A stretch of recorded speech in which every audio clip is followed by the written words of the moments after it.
Hey guys, my name is Shai and this is Evermind Astro. This video is about emotional processing for your natal moon in Sagittarius.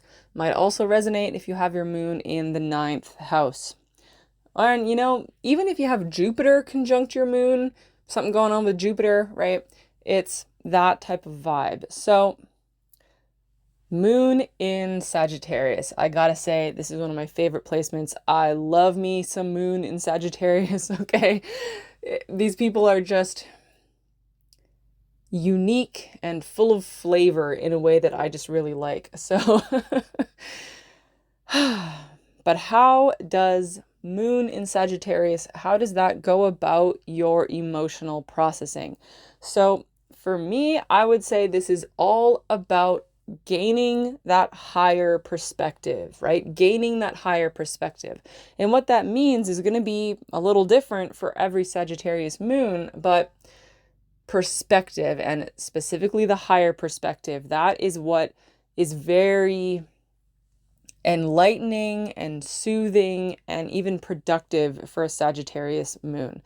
So let me just back it up a little bit. What I want to just mention that moon in Sagittarius can be quite a bit different than sun in Sagittarius.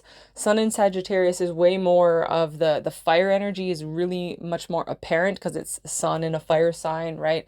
And Sagittarius suns can be very kind of out there, and their power can be very much more exerted upon the world. It is like an outward flowing of that fiery energy. With moon in Sagittarius, that all of that fire is much more internal. It's in the moon. It's blending that fire energy with the watery energy of the moon. It is this alchemical type of vibe going on, and a lot of that kind of stereotypical Sagittarian stuff of wanting to wander, right? And wanting to roam and, never really being at home and taking risks and wanting to go big, all of that kind of stuff.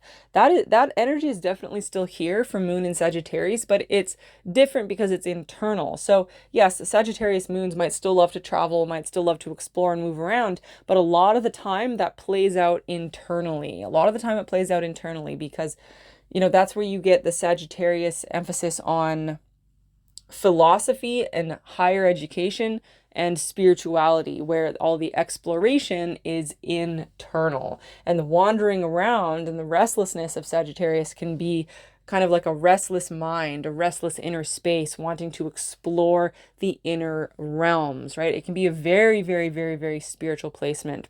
But it's interesting, right? So I mean, I know you guys who are listening to this, it's probably going to be showing up more spiritual for you, but I wouldn't be surprised if you have other things going on, because some set moons in Sagittarius might not be spiritual at all. They might be atheists, or they might be into business as their primary kind of life theme, right?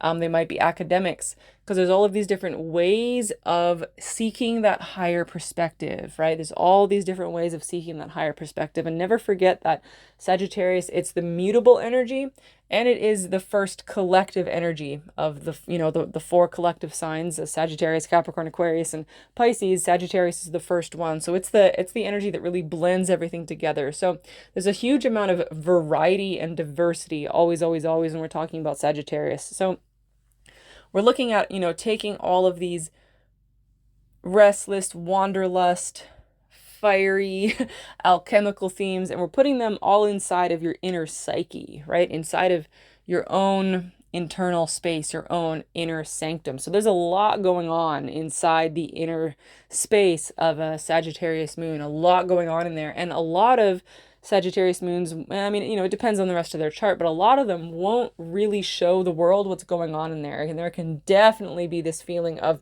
how would I ever explain what's going on in my head to anyone? How could anyone possibly understand?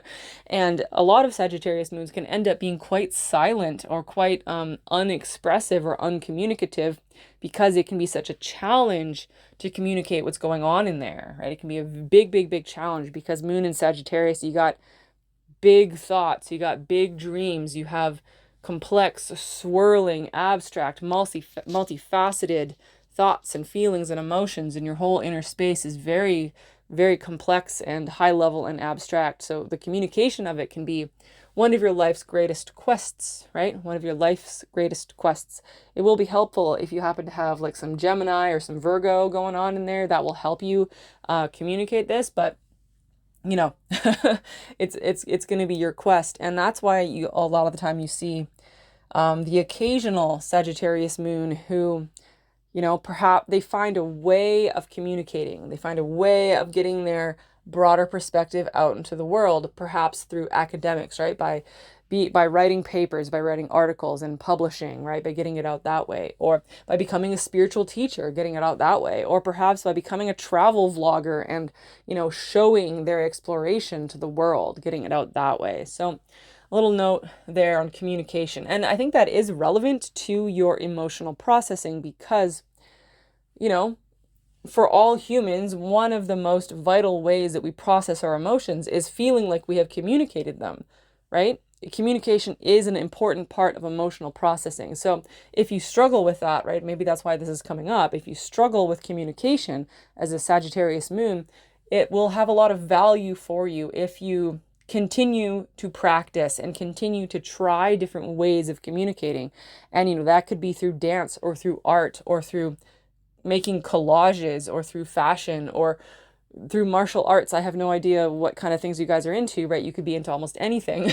It's find that way of communicating what's going on in your inner space, get that into the outer space. And finding that higher perspective is going to help you with this because it's almost like in finding the higher perspective, that is how you find the common ground. Moon in Sagittarius, you might struggle sometimes to find common ground with others. That is kind of the initial struggle, right? Going, I don't see what I have in common with this person. Where's the common ground, right? Where's the common ground between me and this person or me and these other people? And of course, you know, that'll be some people, and then other people you might fall into, you might feel like, oh, these are my people, these are my tribe. With Sagittarius, there's kind of this side thing going on where sometimes, you know, there can be a focus on creating groups, right? Creating groups, finding collectives, finding the tribe, like belonging to a group, like kind of grouping up energies. You might even think like that. You might in your mind just kind of group things up, because that's part of the Sagittarian thing of being the collective energy. It's the first energy in the chart that really looks at a bunch of disparate parts and tries to group them together, right? That's creating collectives, creating collective consciousnesses, actually. So that, right, you might find, oh, there's my tribe, but then how do I find common ground with this other tribe or with these other types of energies, right? Finding common ground. So how do you do that? You Sagittarius, like, you know, Gemini has a different way of doing that. But so Sagittarius, the way is going to be by finding that higher perspective. You actually find the common ground, not by going down to the ground. That would be Gemini, right? Gemini goes to the bottom, to like not to the bottom, but like to the ground, to the earth, to the human reality, right?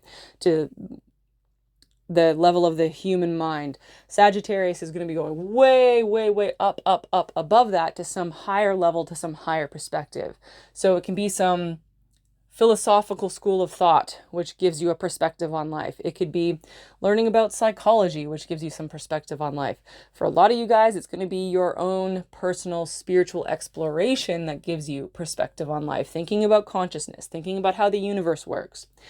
And honestly, you know, take that perspective as high as you can possibly go. And this is where you can repeatedly break the glass ceiling. You could repeatedly blow your own mind. You can go through these kind of constant levels of spiritual transcendence and these repeated experiences of spiritual awakening. Every time you think you found your next highest level of spiritual awakening, every time you think you've evolved your consciousness to the next highest level, guess what? There's another, there's more floors above you. There's more stories above you, right? You, you can keep riding that elevator up, and you can take that all the way to what I like to call the source perspective. The source perspective. You will have your own way of talking about this, right? But taking it all the way up to the source perspective. a question that I like to ask. This is like something I ask myself. It's a trick that I use, especially if I'm kind of in some kind of interpersonal disagreement or drama. If I'm looking at someone and I'm like, I just can't figure out how to get along with this person, right? Something I like to ask myself is, what what is Source's perspective on that person, right? What does Source think about that person? And there's only one answer to that, right? Source loves that person and thinks that they're pretty much the same as you, right? That from that Source perspective, that is where you find it's like the great equalizer. It's where you find that the only real answer to anything is unconditional love, and that we are all part of one consciousness, that we are all part of Source consciousness. Of course, everybody's going to have a different way of talking about this. I'm just trying to use neutral language because that's how we find the common ground, right? That's how we find the common ground. So I would even say with you guys, finding language that works for you is going to be important, right? Finding language that works for you, which is why that's why a lot of Sagittarius moons, they kind of enjoy, philosophical schools of thought, or like specific religious traditions, or even just finding like a subculture that describes life in a way that makes sense to them. There can be a lot of value in that, because that can give you a framework. It can give you a language to communicate, right? It can give you a language to communicate with. So that's something to consider here as well.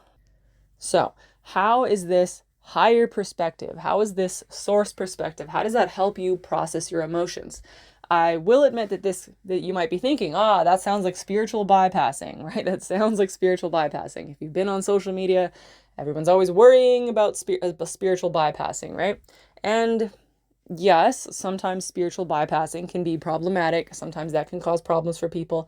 That is a real thing that is potentially concerning, right? However, that's only sometimes. That's only sometimes. Sometimes rising above it all, sometimes getting that higher perspective, sometimes looking down and realizing, wow, all of this stuff I've been dealing with, all of these emotions, all of these worries, all of these thoughts, all of these things, are they really adding value to my life? Are they really necessary? Right? Are these emotions and these thoughts and these feelings, why am I actually having them? How valuable are they to me? Is this something I truly need to chew on? Or can I spit this out? Sorry for the image there, but that's the image my guides are giving me, right? They're like, sometimes, when you're chewing food, most of the food you swallow, right? But every once in a while you get a little piece that you can't quite chew, right? It's gristly or something. And so you might spit it out because there's not really any point in chewing that, right? And certainly maybe you didn't want to eat that. So a weird little image there, right? But your thoughts and your feelings or emotions are kind of like that. So as you rise to this higher perspective, you can kind of go, a lot of my thoughts and feelings and emotions, they can be kind of petty. They can be kind of unnecessary. They're certainly unhelpful. And this doesn't mean, I certainly don't mean for you to repress your feelings. I certainly don't mean for you to throw your feelings out like they're worthless garbage, nothing like that. You'll know when this is being done in a healthy way, when that higher perspective, right? When you look at that Source perspective and you go, oh, look, at the end of my life, am I really going to care about all this stuff I'm worrying about right now, right? When I'm 102 years old, am I going to remember that I was late paying the bills when I was 35? Like, am I going to be worrying about that test? Am I going to care that I lost my job? Am I going to be worrying about what those people thought about me? When you're like, 102 years old, you're not going to be worrying about any of that stuff. And it's like, is your higher self worrying about that stuff? No. From any of those higher perspectives, whatever higher perspective works for you, you're going to find that a lot of the things you're worrying about, a lot of the emotions that you are struggling to process, maybe they don't even need to be processed, or maybe you can simply absorb them as you rise up and go, wow, now that I'm up here looking down at all of my human feelings, I can just kind of stew all of those feelings together and I can make something new with them, right? The alchemical process. Just think of it like making soup.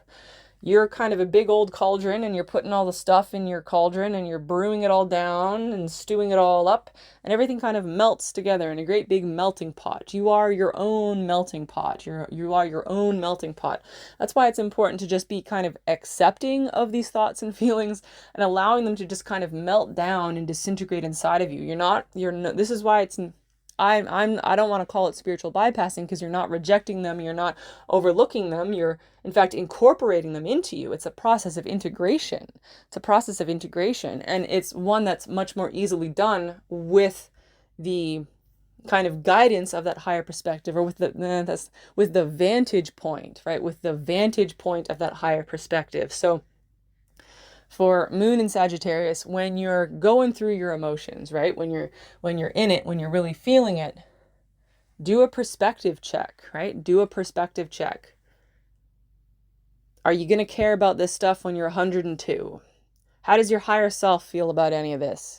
How does Source feel about any of this? God, Goddess, Creator, Spirit, Most High, the universe itself, unity consciousness, whatever your perspective is, find that higher perspective and check in with it, check in with it, check in with it. And then it's almost like allowing that higher perspective to be the processor itself. The higher perspective is the cauldron or the processor or the machine or the engine that processes and integrates and purifies your emotions so that you remain this ever growing, ever complex, ever evolving, constantly new version of yourself. Constantly new version of yourself as you are consistently and persistently integrating all of the new things that you just drew into yourself. So that's why it's important to have this higher perspective, because the human mind isn't really set up for this. This isn't the role of the human mind, and it's not even really the role of the human emotional body at the very, very, very human level. We're not set up for this. So we need to be reaching up and out to our own higher perspective in order to integrate all of this energy that a moon in Sagittarius is integrating, right? We need that higher perspective. So I'm going to leave you guys there. Lots of links down below if you want to check me out. I'll talk to you guys later. Bye.